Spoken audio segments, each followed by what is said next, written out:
So hello guys, how are you all? I think you all fine. So आज हम करने वाले हैं क्लास 10th का पॉलिटिकल पार्टीज़ में से मेन जो टॉपिक है कि जो हमारी राष्ट्रीय दल हैं।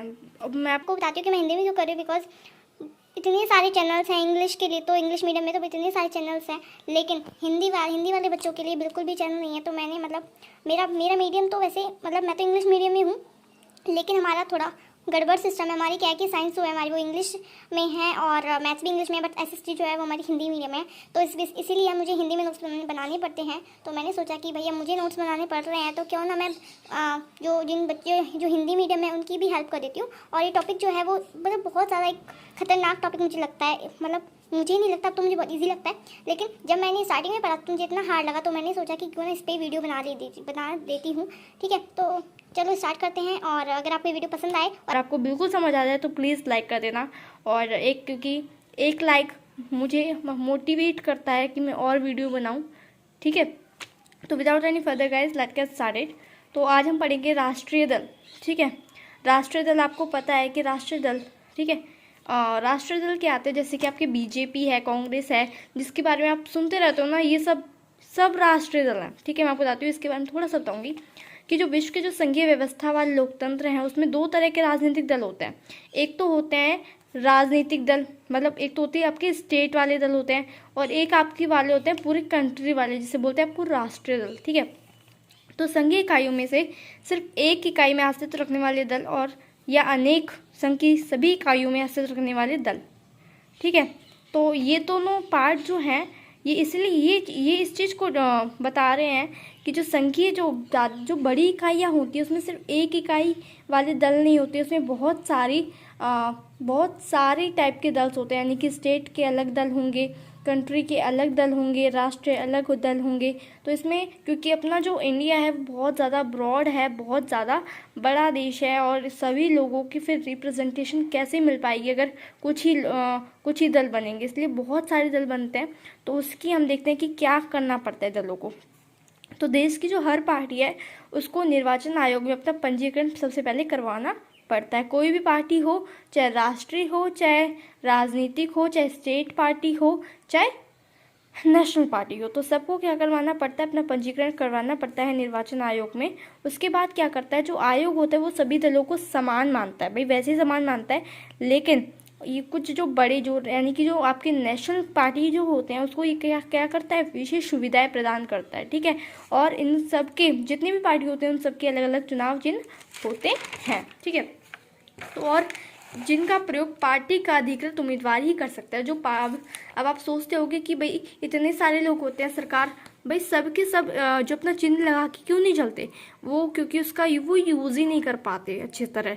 जो बड़े बड़े मेंबर्स होते हैं, जो उम्मीदवार होते हैं ना, सिर्फ वही जो चिन्ह है उसका प्रयोग कर सकते हैं। ठीक है, अब हम पढ़ेंगे स्टेट दल के बारे में। ठीक है, राज्य दल। ठीक है, जब कोई पार्टी मैं आपको इसमें तो जब कोई पार्टी राज्य विधानसभा के चुनाव में पड़े कुल मतों का 6% या उससे अधिक हासिल करती है और कम से कम 2 सीट पर जीत दर्ज करती है, तो उसे अपने राज्य के राजनीतिक दल के रूप में मान्यता मिल जाएगी। इसका मतलब क्या है कि अगर विधानसभा में कोई भी दल है, विधानसभा में अगर उसको 6% वोट मिल गए और 2 सीट उसने हासिल कर ली, तो वो जो दल है उसको क्या मिल जाएगी? वो कहलाने लग जाएगा आपका स्टेट पार्टी, उसको राज्य दल के रूप में मान्यता मिल जाएगी। अब हम देखते हैं कि राष्ट्रीय दल कैसे बनता है। भाई देखो, दल तो बहुत सारे होते हैं, लेकिन राष्ट्रीय दल 6 ही हैं हमारे बुक में। 6 को क्या करा गया है? बांटा गया है। तो वो 6 वाले भी बताऊंगी। अगर कोई दल है वो लोकसभा चुनाव में, यहाँ पे हमारी विधानसभा बात हो रही थी तो कंफ्यूज मत होना, इसमें विधानसभा में होता है और इसमें आपके होता है लोकसभा में। ठीक है, तो लोकसभा में अगर आपने 6% हासिल करता है, कोई कुल वोट का 6% अगर हासिल कर लिया और कम से कम लोकसभा की 4 सीटें आपने क्या कर ली? हासिल कर ली। ठीक है, तो वो उस दल को राष्ट्रीय दल की मान्यता मिल जाएगी। एक बार मैं दोबारा इन दोनों को बता देती हूँ। स्टेट पार्टी में आपको विधानसभा में 6% मत, कुल मतों का 6% मत और 2 सीट हासिल करनी होती हैं जितनी होती हैं, और राष्ट्रीय दल में कुल मतों का लोकसभा में 6% हासिल करना होता है और 4 सीटों जितनी होती है। समझ में आ गया होगा आई थिंक आपको। ओके, तो अब हम चलते हैं अपनी नेक्स्ट टॉपिक पर। तो हमारे उसमें 6 से ओनली 6 फाइनल नेशनल पार्टीज बताई गई हैं, और बस उन्हीं को याद करना बहुत मतलब बहुत एक क्या बताऊँ, बहुत ज़्यादा गंदा मेरे को लगता है, बट अब मैं आपको इतना ईजी वे बताऊंगी ना कि आपको 2 मिनट में याद हो जाएगा। ठीक है, तो चलो करते हैं। तो फर्स्ट हमारी है इंडियन नेशनल कांग्रेस, जो बहुत पुरानी है, बहुत पुरानी है। मतलब इसे आमतौर पर मतलब कांग्रेस पार्टी के नाम से बोला जाता है ना। और जब आप पेपर में लिख के आओगे तो हमेशा इंडियन नेशनल कांग्रेस लिख के आना, बिकॉज कांग्रेस के नाम से एक और पार्टी है, तो आप इंडियन नेशनल कांग्रेस लिख के आना। ये सबसे पहली पार्टी थी जो 1885 में गठित की गई थी। ठीक है, इसके बाद हम देखते हैं कि इसने आज़ादी के बाद राष्ट्रीय और क्षेत्रीय स्तर पर अनेक दशकों तक इसने प्रमुख भूमिका निभाई।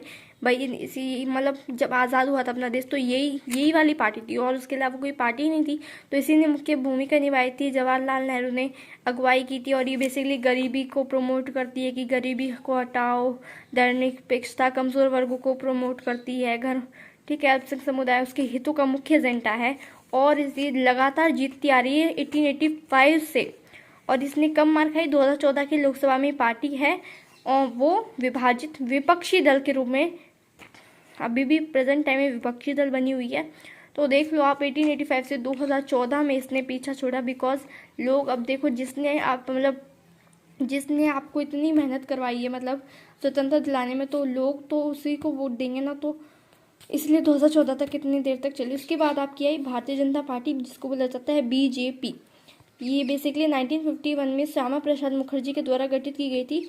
उस टाइम इसका मतलब इतना ज़्यादा चलन नहीं हुआ, इतनी ज़्यादा नहीं इसने जीती वोट वगैरह, तो इसको फिर उस टाइम के लिए थी, लेकिन इसने कोई भी वोट अच्छी तरह नहीं लड़े। उसके बाद इसको पुनर्जीवित करके 1981 में ये पार्टी बनाई गई दोबारा। पहले इसको बेसिकली जनता दल के नाम से बोला जाता था।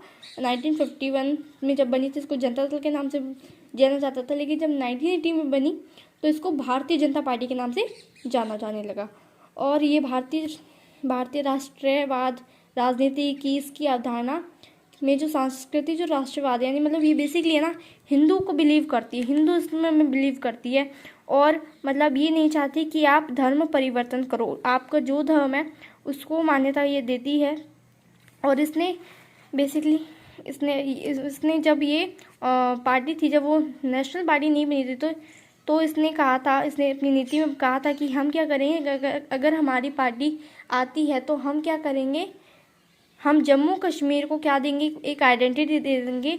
और जब ये बनी तो इसने क्या किया, राजनीतिक स्तर पर विशेष दर्जा दे दिया जम्मू कश्मीर को। ठीक है,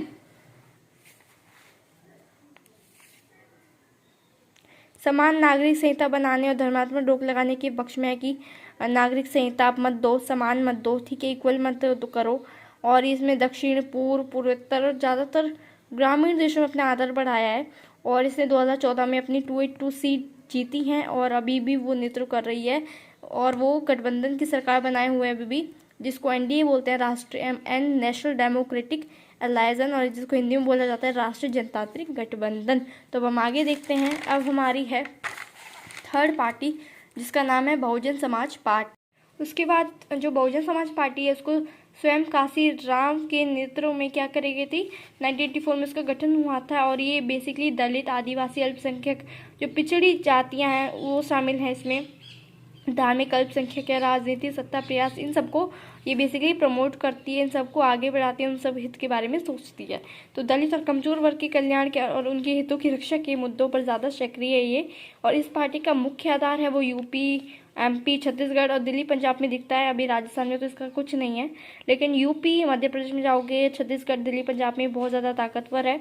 और यूपी में इसने 4 बार सरकारें बना ली हैं ऑलरेडी, और 2014 में 4% वोट तो इसको मिल गई, पर इसको सीट नहीं मिली, इसलिए वो नहीं बन पाई नेशनल पार्टी। ठीक है, इसके बाद कम्युनिस्ट पार्टी ऑफ इंडिया है, Marxist, communist party of Marxist है।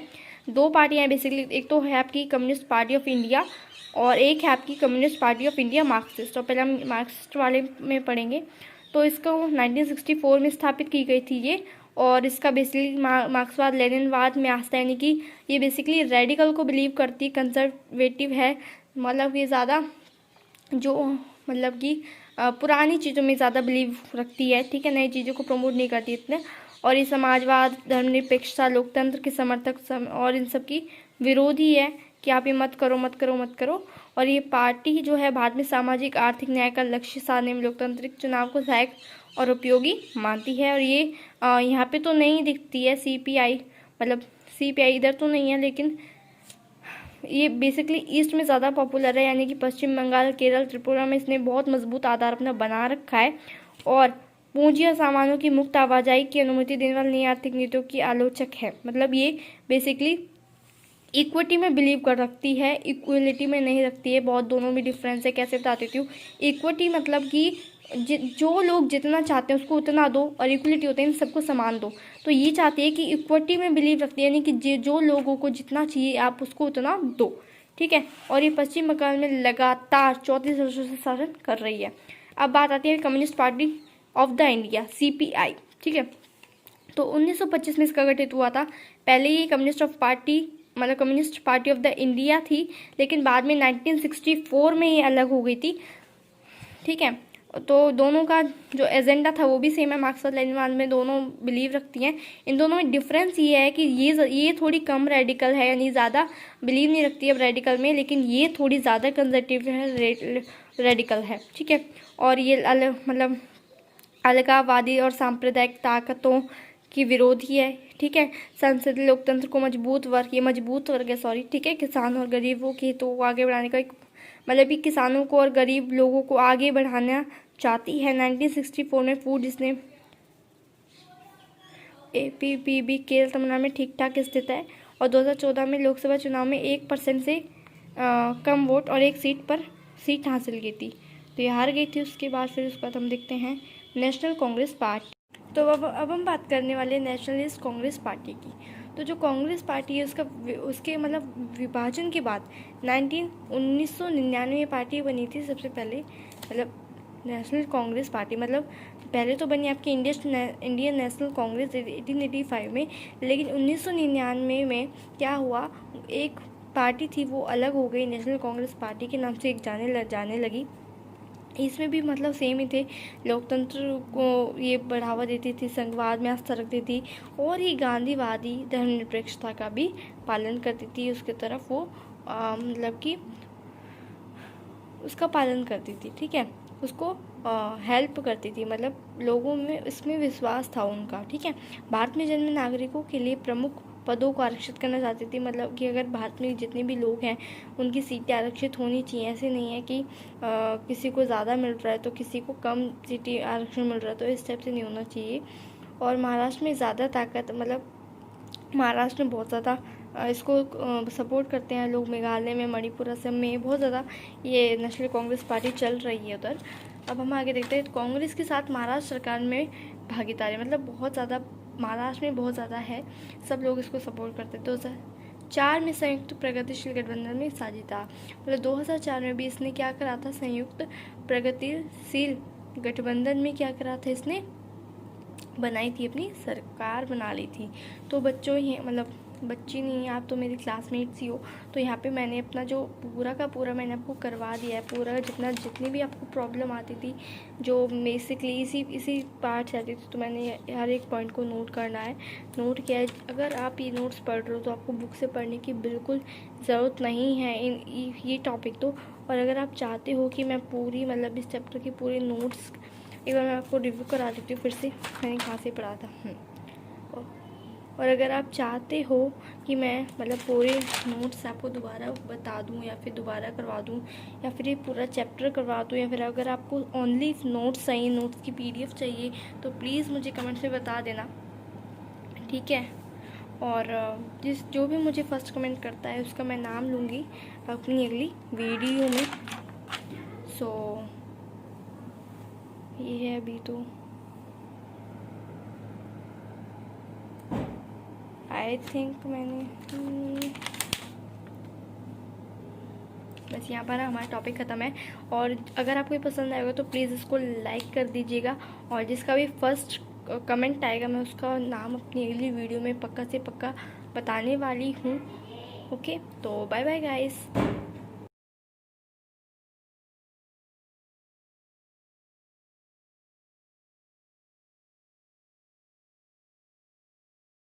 गाइस अब आती है बारी आज क्रिसमस था तो आज क्रिसमस पे मैंने क्राफ्टिंग करी थी कुछ, और वो मैं आपको बताना चाहती हूँ, और वही आपका सरप्राइज़ है। और ये वो है सेंटा पेन। तो ये सेंटा पेन है, तो मैं आपको इससे लिख के दिखाती हूँ। ये मैंने ही बनाया था।